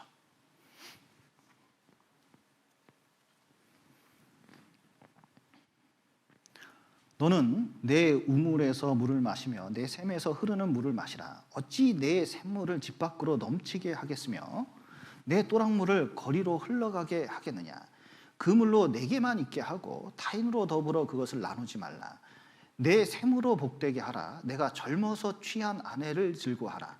그는 사랑스러운 암사슴 같고 아름다운 암노루 같으니 너는 그 품을 항상 족하게 여기며 그 사랑을 항상 연모하라. 내 아들아, 어찌하여 음녀를 연모하겠으며 어찌하여 이방 계집의 가슴을 안겠느냐. 자, 이게 무슨 뜻이에요? 어떤 성적 욕구를 다른 곳에 풀지 말라는 거예요. 그러니까 이제 어떤 성적 욕구가 있거나 어떤 욕구들이 있으면 그거 못 참겠으면 빨리 결혼하는 게 낫다는 거예요. 그러니까 결혼을 하는 게 나은 거예요. 그러니까 경건한 신앙생활을 위해서는 결혼을 안 하면 반드시 문제 생길 가능성이 있다는 거예요. 이게 하나님께서 세운 뭐예요? 순리라는 겁니다. 이게 정상적인 결혼 생활 가운데서 정상적으로 그리고 기쁨을 위해서 하나가 되기 위해서 하나님께서 만드신 법칙이라는 거예요. 그런데 사람들이 그 욕망 때문에 순리를 영리로 씁니다. 아주 그 엄청난 여기 한번 보시죠. 로마서 보시면 로마서 1장 보시죠. 왜곡된 성욕구가 26절에 보면 이를 인하여 하나님께서 저희를 부끄러운 뭐에 내버려 두셨다고요? 욕심. 예. 그리고 27절에 보면 이와 같이 남자들도 순리대로 여인 쓰기를 버리고 서로 향하여 어떻게 된다고요? 음욕이 부릴 듯 하는 거예요. 그래서 성적 욕구가 크면 클수록 어떤 것이 되냐면 자꾸 바꿉니다. 그러니까 이제 그 이성 간에도 안 하고 동성 간의 그 쾌감을 찾는 경우가 엄청나게 많아요. 그래서 이 동성애자들이 하도 많고 이번 차별금지법이 아주 그 쟁점이 되면서요.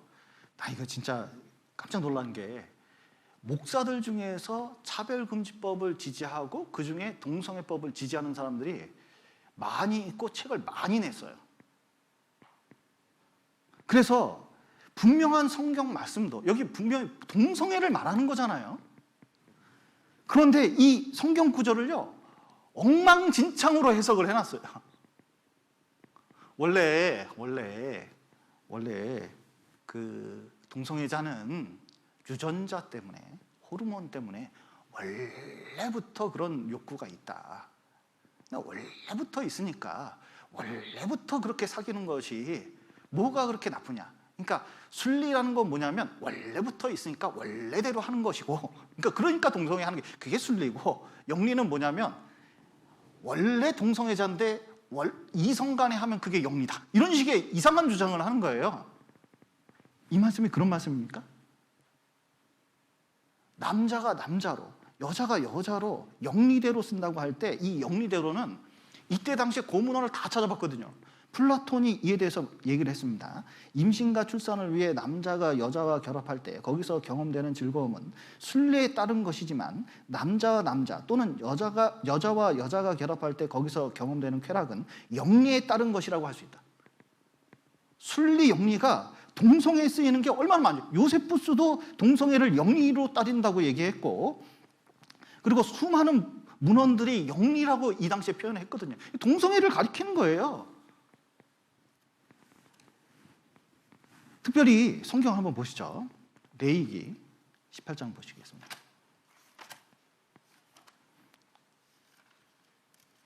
(18장 22절)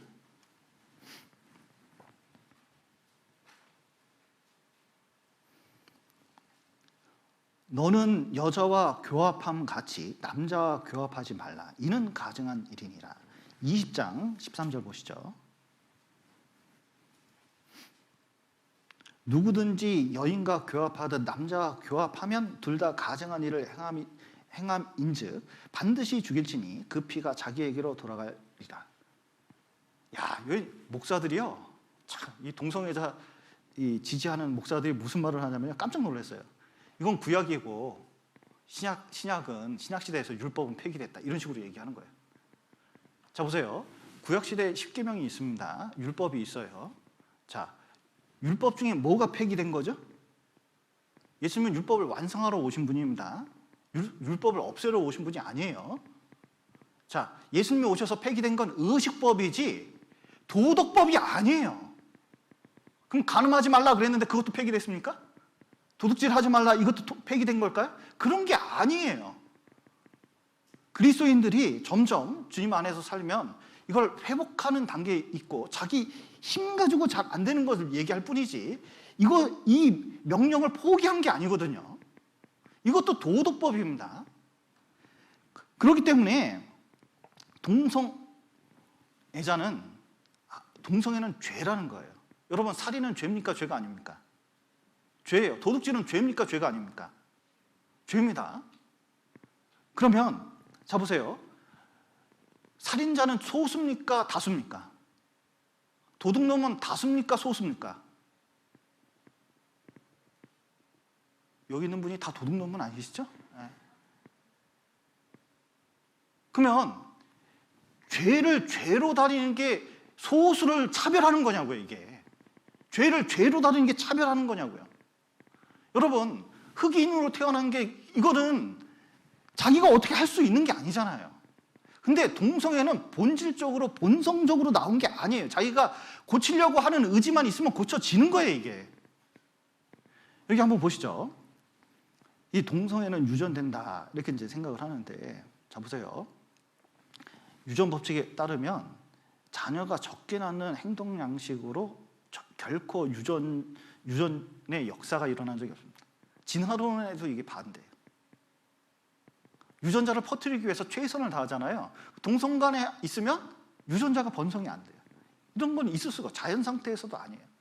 여러분, 이것을 호르몬에 의해서 정신적 질병으로 추구하는데 미국 같은 데서는 2%입니다. 다른 정신적 질병은 0.1%나 그 이하예요. 그러면 이것은 성적 취향에 의해서 생기는 것이지 본성적으로 생기는 게 아니라는 겁니다. 그래서 영리라는 말씀을 쓰는 거예요. 이 동성애가 이렇게 많아요. 다른 거 유전질환하고 비교해보면 훨씬 적는데 이것만 이렇게 많을 수가 없어요. 이건 성적 취향 때문에 그러고, 이게 불일 듯하니까 사회적 분위기가 그러면 그렇게 생기는 거예요. 그리고 나이에 따라서도 젊을 때 많이 생기는 거예요. 그런데 대도시에 있는 남자가 동성애 빈도가 굉장히 높습니다. 그것은 주변 환경이 그래서 그런 거예요. 과거보다 지금 월등히 많아진 이유도 사회적 환경이 그래서 그런 거예요.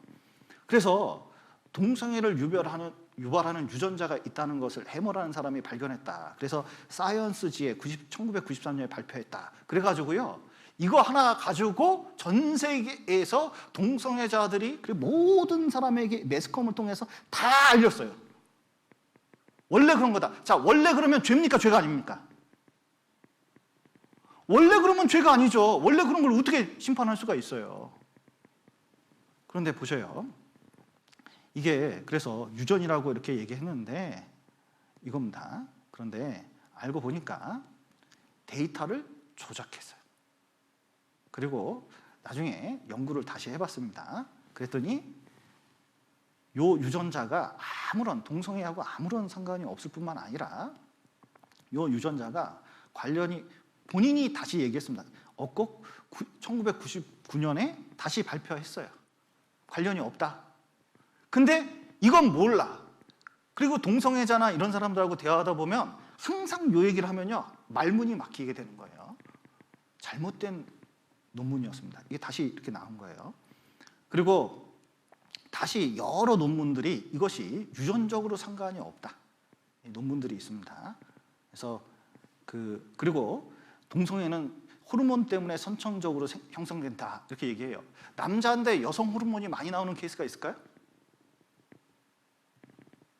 자, 보세요. 젊었을 땐 남자는 남자 호르몬이 나오는데 나중에 나이가 점점 들잖아요. 여성 호르몬이 많이 나와요. 여자는 여성 호르몬이 젊을 때 많이 나오는데 나이가 들면 남성 호르몬이 좀 많이 나오기 시작해요. 폐경기 지나서. 그러면 이제 어른이 되면 남자가 여자 되고 여자가 남자 돼요? 그런 게 아니에요. 여러분, 그래서 남성 동성애자나 이성애자 호르몬 수치에 변화가 없습니다. 그리고 호르몬 치료해도 아무 효과가 없었어요. 이것은 욕구와 관련되어 있는 부끄러운 욕심입니다. 그냥 음욕에 불탈 듯 하는 거예요. 놀라운 것은 두뇌 때문에도 일랑성 쌍둥이 가지고 논문을 써가지고 조작된 동성애자들을 상대로 조작을 해가지고 쌍둥이들 보면은 동성애자가 많다는 것을 얘기해서 유전적이라고 했는데 나중에 연구해 보니까 실제로 이성애자하고 똑같이 나온다는 걸 알게 됐어요. 그래서 결국은 동성애는 결론적으로 이겁니다. 자, 동성애는 타고난 겁니까? 타고난 게 아닙니까? 유전자도 호르몬도 아무 영향력이 없다는 거예요. 이게 누구 만나면 꼭 얘기해 줘야 돼요. 그래서 이게 왜 생기냐면 부모님들이 잘못된 성령 관리. 지금 이게 진짜 문제인데요. 집안에서요, 여성이 주권을 가진 때가 지금이거든요. 남편을 안 모셔. 밥도 천덕꾸리처럼 남편이 먹어야 돼요. 이게 얼마나 나쁜 건지 몰라요. 밥 좀 주세요, 여러분. 가족을 모이게 해야 돼요. 그리고 남편 위치를 남편 위치에 세우고 형제님들은 가족을 위해서 기도를 할 줄 알아야 돼요. 이게 얼마나 중요한지 몰라요. 근데 이게 뒤집히니까 어렸을 때 보니까 엄마가 마음대로 하네. 학원 스케줄 뭐 해도 참 엄마 마음대로 결정하네. 자꾸 그렇게 되면 나중에 어떻게 되는지 아세요? 애들이 남자애들도 여자가 좋은 거구나. 왜냐하면 이렇게 학원 다닐 때 보니까 엄마가 더 세요, 아빠보다. 이게 보통 문제가 아니에요. 이게 보통 문제가. 지금 이 시대가요, 진짜 이 자매님들 붙잡고 한참 얘기하고 싶어요, 진짜. 그리고 유년기에 불안한 정체성이 있습니다. 이게 한 번쯤 학교 다니면서 지금은 학교나 거짓된 정보가 워낙 많아요. 특히 스마트폰 통해 가지고 얼마나 거짓된 게 많은지 몰라요. 그래가지고 잘못된 경험이 들어오고 막 그러니까 애들이 지금 난리에 난리. 그 대학 들어가잖아요. 과에 한두 명씩 동성애자가 있다니까요. 여기 보면 그래서 문화의 영향이나 동성애를 인정하는 사회 풍토가 되면 동성애자가 급격하게 되는 거예요. 그래서 여러분, 이게 동성애가 성중독하고 비슷한 겁니다. 놀라운 것은 동성애자를 조사해 봤더니 한 동성애자만 가지고 성행위를 하는 게 아니에요. 심지어 500명을 대상으로 만나는 대로. 저는 연예인 중에 머리 빡빡인 있잖아요. 나 이해가 안 가요. 왜 이해가 안 가냐면 방송에서 성희롱을 하는데 성희롱이 아니야. 여러분, 어떤 남자가 여자 보고 어머 예쁘다 하면서 이렇게 하면은요, 이거 성모욕죄에 해당되거든요. 여자가 남자한테 어머 시간 있어 뭐 이렇게 하면요, 이거 성모독죄가 되는 거예요. 근데 남자가 남자한테 하는 거 재밌다는 거예요. 이게 말이 돼요, 지금? 이거는 강한 중독성을 가지고 다른 중독보다 끊기가 어려워요. 그러니까 이게 교제가 많이 필요해요. 상담이 많이 필요해요. 이게 시간이 걸려요. 노력이 필요해요. 그래서 어쩔 수 없이가 아니라 후천적 요인들이 많기 때문에 이게 논문을 보면요, 동성애자에서 양성애자로 바뀐 사람, 양성애자래, 이성애자, 그러니까 참 이게 쓰지 않는 단어를 쓰니까 이게 정상적인 상태로 돌아가는 사람들이 많아요. 그런 연구가 많아요. 근데 그런 건 얘기 안 해요. 그리고 자 보세요. 자 여기 로마서 잠깐 보시죠. 시간이 없지만 보시면 1장 27절, 이와 같이 남자들도 순리대로 여인 쓰기를 버리고 서로 향하여 음욕이 부릴 듯하며 남자가 남자로 더불어 부끄러운 일을 행하여 저희의 그리 때문에 상당한 보응을 그 자신에 받았느니라. 여러분, 이 에이즈가 의학적으로, 자 보세요. 코로나가 어디서 발생했죠? 중국 우한에서 발생했습니까? 조사해 보니까 모르겠어요. 거기서 발생한 것 같은데 잘 모르겠어요.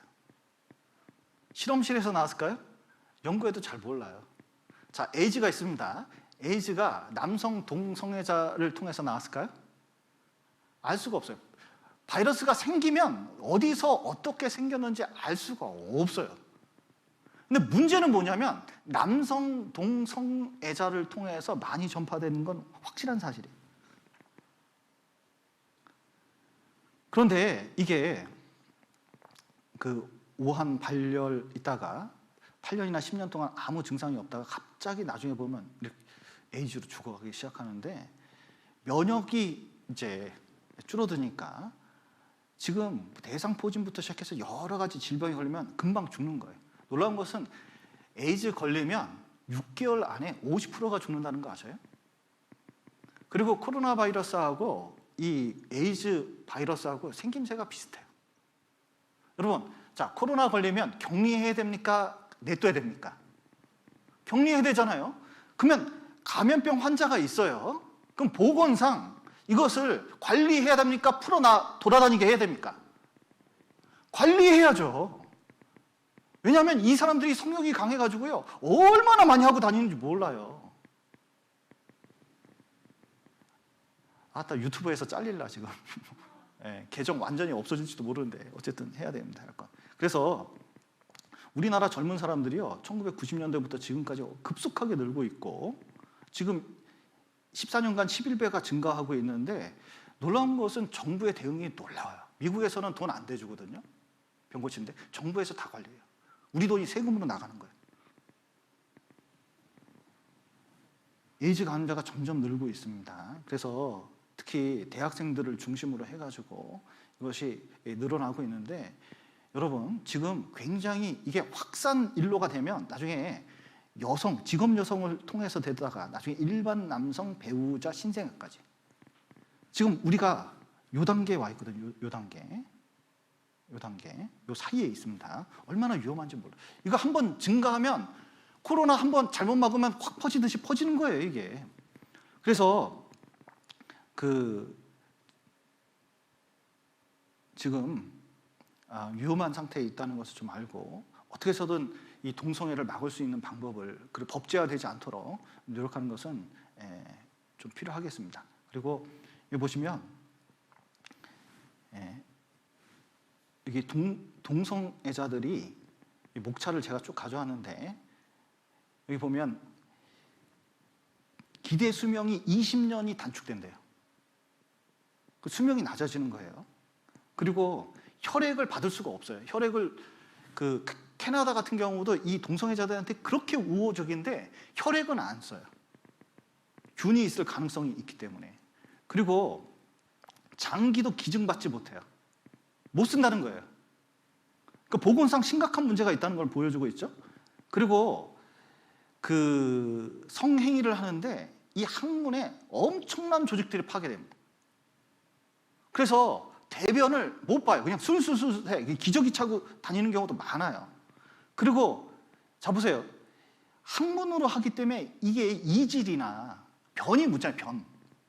변이 묻으면요 입으로 들어가고 어디도 들어가고 아주 더러운 게 막 들어가요. 그래서 이것 때문에 A형 감염, B형 감염, C형 감염 이런 것들이 막 나오고 그리고 각종 성병들이 증가하게 돼 있어요.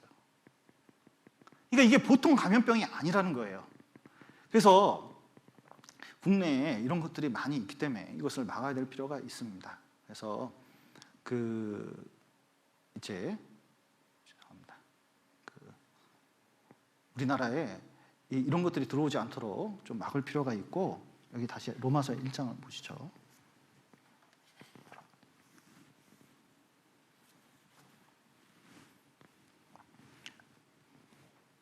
자, 하나님께서는 이런 일에 대해서 어떻게 하시느냐. 자, 24절. 그러므로 하나님께서 저희를 마음에 어떻게? 정욕대로 더러움에 내어버려 두사 저희 몸을 서로 욕되게 하셨으니. 자, 26절 보시죠. 이를 인하여 하나님께서 저희를 부끄러운 욕심에 내어버려 두셨으니. 저기 내어버려 뒀다는 말씀을 1장에서 이 9절에서는 2번, 다 합쳐서 3번 이렇게 말씀하시는데 하나님께서는 일단은 고집스럽게, 그러니까 하나님께서 간섭해서 이렇게 막 징계도 내리고 막 할 때가 있습니다. 그런데 뭔가 내가 하나님 앞에서 잘못하는데 내버려 뒀다. 그러면 편한 겁니까? 이제 큰일 난 겁니까? 자, 보세요. 부모가 되면요 어떻게 해서든 뭐 이렇게 사람 만들려고 노력을 합니다. 안 하려고 해도 어떻게 해서든 손대게 돼 있어요. 그 애정 때문에. 그런데 내버려 뒀어요. 그럼 어떻게 된 거예요? 옆집 아이처럼 된 거예요. 옆집 아이는 무슨 일을 저질러도 나하고는 상관이 없기 때문에 내가 개입할 필요가 없어요. 구원받은 사람이 구원을 잃어버릴 수는 없지만 구원을 잃어버릴 수는 없습니다. 그런데 진짜 만약에 하나님께서 징계도 없고 아무것도 없다. 내가 잘못 사는데도 그렇다. 그 신앙 돌아봐야 돼요. 진짜 뭐가 뭔지 한번 생각을 해봐야 돼요. 그리고 이거 또 보시죠. 2장 5절 보시죠.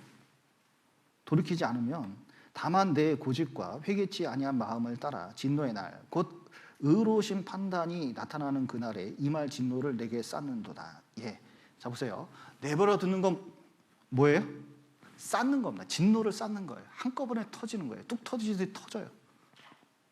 그럼 반드시 상당한 보응이 있게 되어 있습니다. 또 하나님께서 내어버리는 이유가 있어요. 뭐냐면 복음을 듣고 구원받게 하려고 그래요.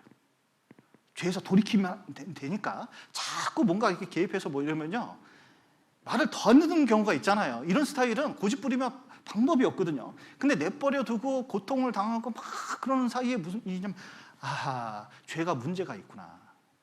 내 태도에 문제가 있구나. 하나님과 뭔가 문제가 있구나. 돌아온 탕자처럼 이거 돌이켜서 다시 하나님께 돌아와야 되는구나. 제자리 잡아야 되는구나. 이걸 딱 깨닫게 되는 거예요. 그래서 하나님께서는 구원받을 수 있는 기회를 우리에게 주셔요. 여기 고린도전서 6장 9절을 보시죠. 이 고린도 교회도 워낙 우상들이 많고 성적으로 문란했던 것이 고린도였는데 이런 일이 있었습니다. 고린도전서 6장 9절. 불의한 자가 하나님 나라를 유업으로 받지 못하는 줄을 알지 못하느냐. 비옥을 받지 말라. 음란한 자나 우상 숭배자나 간음하는 자나 탐색하는 자나. 그 다음에 누구예요? 남색하는 자, 이 동성애자입니다. 도적이나 탐람하는 자나 술 취하는 자나 후욕하는 자나 토색하는 자들은 하나님의 나라를 유업으로 받지 못하리라. 너희 중에 이와 같은 자들이 있더니 주 예수 그리스도의 이름과 우리 하나님의 성령 안에서 씻음과 거룩함과 의롭다 하심을 얻었느니라. 자, 이런 사람도 구원받을 수 있습니까? 없습니까? 구원받을 수 있어요. 그리고 변화가 가능해요. 제가 옛날에 그 이상은이라는 가수 있습니다. 담다디 담다 아신가요? 네, 담다디 담다디 뭐 그런 노래가 있었어요. 근데 거기 팬카페에 있는 자매가 있었어요. 근데 거기가 약간 보이시 하잖아요. 이게 좀 남성미가 있잖아요. 근데 팬들이 이렇게 보이면 다 뭐냐면 성행위를 하는 건 아닌데 약간 동성 연애 비슷한 걸 해요. 썸을 타는 거예요. 거기서 그 카페에 모여가지고 다시 자기들끼리 모여서 그러다가 구원받았어요. 그래가지고 어느 날 저한테 찾아와가지고 내가 그런 사람인데 이거 어떻게 했으면 좋겠냐고 한참 얘기를 들어주고 이건 돌이킬 수 있는 것이다. 그리고 이제 구원받았으니까 과거는 다 정리된 거니까 자, 지금부터 새롭게 출발하면 된다. 이렇게 얘기해 줬습니다. 그 열심히 신앙생활했어요. 그랬더니 짧은 머리가 길어졌어요. 그리고 진짜 신앙 안에서 좋은 교우 관계를 맺었습니다. 그리고 신앙생활 잘하고 결혼해가지고 애 둘 낳았어요. 누군지는 말을 못해요, 제가. 그런데 여러분, 우리가 하나님께 돌아오고 교제 안에서 정상적인 신앙생활, 특히 하나님에서 벗어나니까 이런 일이 생기잖아요. 여러분, 사사기 보면요 되게 간단해. 하나님 안에 딱 살다가 일장에서 하나님 안에 살다가 어떻게 해서든 살아보려 하다가 금방 풀어지니까 뭐냐면 우상 들어왔습니다. 먹고 살려고. 돈 때문에, 농사 짓는 것 때문에. 그러니까 말씀 안 들어왔습니다. 그러니까 욕망이 딱 들어왔죠. 그 다음부터 사사기 끝에 딱 가보셔요. 동성애, 성적인 문제가 딱 생기는 거예요. 가정 안에 온갖 시끄러운 일이 생기는 겁니다. 그런데 그 모든 것을 방지하는 게 뭐예요? 어떻게 해서든 어려움이 있어도 말씀 듣고 살려고 그러고 이 안에 들어오려고 그러고 교제하려고 하면 여러분 보십시오. 여러분 오래 갈 겁니다. 진짜 오래 갈 거예요. 죄에서 돌이키면 하나님께서 여러분 지금 당장은 어려운 것 같아도 자손 대대로 복받게 되어 있습니다. 하나님이 약속하신 거예요. 그래서 이제 돌이킬 때가 되죠. 말씀으로 돌아오고 신앙 안에 돌아오고 그리고 어떻게 해서든 이 자리에 있는 것이 여러분 우리 마음속에 풀어진 이 많은 것들을 어떻게 해서든 다잡는 것이 이 시대에 꼭 필요합니다. 왜냐하면 이런 엄청난 죄들이 사회에 있기 때문에 조금만 우리가 틈 주면 그 물밀듯이 들어오기 때문에 그렇습니다. 그래서 이 마지막 시대에 정신 차리고 다니엘처럼 깨끗한 마음으로 하나님 앞에 나와서 어려움이 있더라도 열심히 살아왔으면 좋겠습니다. 같이 기도하시겠습니다. 사랑과 은혜가 풍성하신 하나님 아버지, 죄 가운데 있었던 저희를 주님의 피로 구원하시고 또 몸된 교회 가운데서 교제함으로 우리의 순교를 지킬 수 있도록 도와주신 감사드립니다.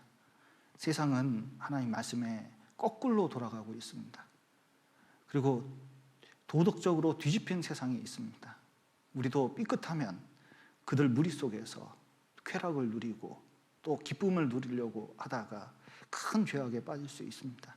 하나님 저희들을 연약한 우리를 붙잡아 주시고 또 정상적으로 결혼하고 또 정상적인 가정 안에서 주님 섬기며 살아갈 수 있도록 도와주시고 더 이 마지막 시대에 더 말씀을 사모하고 또 말씀을 따라 생활할 수 있도록 도와주시옵소서. 오늘 교제 허락하신 감사드리며 예수님 이름으로 기도드렸습니다. 아멘.